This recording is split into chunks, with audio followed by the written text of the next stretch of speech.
With 3D print design, can you please do something to get those up off the ground? You heard the lady. Let's get these up off the ground, get them onto something that we can design in 3D print, because you know what? We'll stop the chatter, because these layers matter. Welcome back to the channel. Let's get into this right away.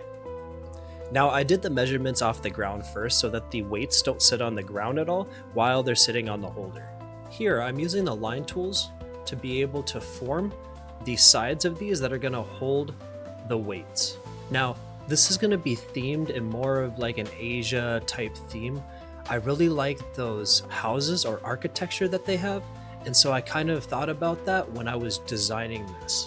You already know that we're 3D printing this, so we also had to think about overhangs in this so that it could be printed in one piece without having any like drooping or sagging underneath, as well as still holding the weights with ease. Now that we're getting a little farther into it, I think that you can see what I was saying about that Asian style. Next, what we'll go into is looking at the middle here. And remember, we have to keep in mind that we're 3D printing this, so we have to conserve space, conserve material, and worry about overhangs. Next, we'll add some round spots so that we're able to hold the weights in and it looks nice and smooth. We need to get this extruded, and after this, we'll fillet all these edges and get this to the printer. Before we can get to the printer though, we have to go to Cura and we have to slice this. Get this on a card, and here we go. 13 hours later, we'll have this model done, so stay tuned for that.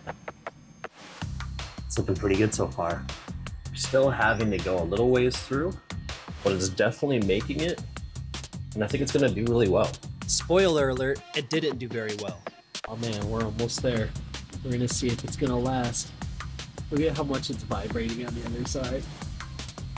I mean, it's stable on the bottom, but that vibration at the top is wild. After 11 hours and 1 minute, it finally got finished.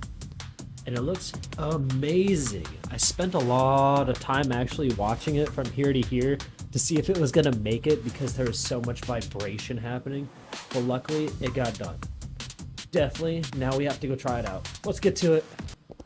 Here we have our little helper to help us out with our 3D printed weight stand or weight holder.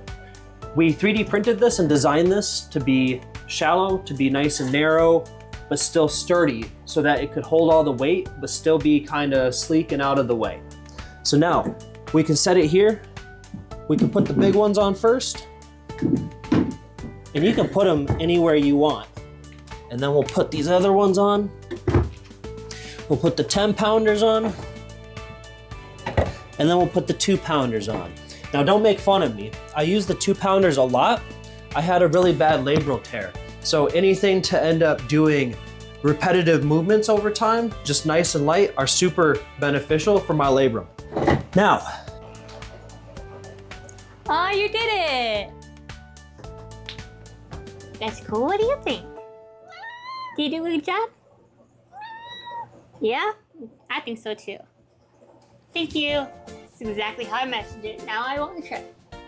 Is it glad that we got that up off the way for you? Thanks for doing this. I'm glad you got it out of the way, so now I won't trip.